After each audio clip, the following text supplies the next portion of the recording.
no makeup look. Tapos parang glass skin na ganyan. Hi mga mamis, at dahil kakaligo ko lang, nag-open ako ng parcel. Pinadalan tayo ulit ng Vibrant Glamour. Thank you, Vibrant Glamour. Alam nyo ba, pinadala nila tayo ulit ng eye patch. Ang generous nila. Thank you so much. Sobrang dami nilang pinadala sa akin this time. 4 na boxes. Last time ko, 2 ganito. And then, pinadala nila ulit tayo ng 4. Thank you so much. And alam nyo naman na ang favorite ko sa Vibrant Glamour is yung tinted sunscreen.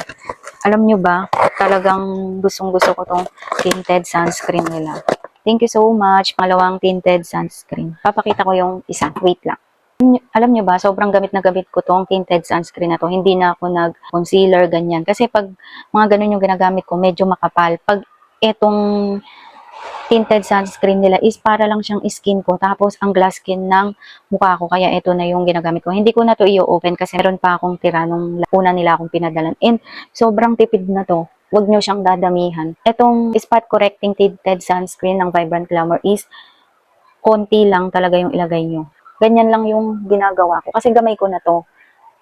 Kasi palaging ito yung ginagamit ko. Maganda dito is hindi nyo na rin kailangan ng sunscreen pa kasi SPF 50 PA+++ na siya. Pag binlan nyo siya, para siyang ang puti-puti, ganyan. Kasi yung kulay niya is light purple. Hindi siya yung tipong light brown, ganyan. Iba siya sa ibang tinted sunscreen. And ito, pagka bine-blend nyo, naudlot yung pagpapahid ko kasi nalobat yung mic. Pagtsagaan nyo na yung boses kong walang mic. Ayun nga, balik tayo. Parang pag pinapahid nyo siya, parang ang puti-puti. Pero once na na-blend nyo na siya, ay, nakikita nyo ba yan? Ganda, diba? Compare nyo. Para, nag-glow talaga yung mukha ko dito. Kaya, I love this tinted sunscreen ng Vibrant Glamour. Sobrang ganda niya, oh. Damay natin yung leeg. Kakaligo ko lang kasi. Ang ganda. Hindi yan sobrang puti. Kasi magseset pa yan. And alam nyo ba, sobrang tipid na to. Ang dalas ko din talaga na to gamitin. Kada gala ko, ito na yung ginagamit ko. Hindi nyo na kailangan maglagay pa ng sunscreen. Kasi may SPF 50 PA++ na siya.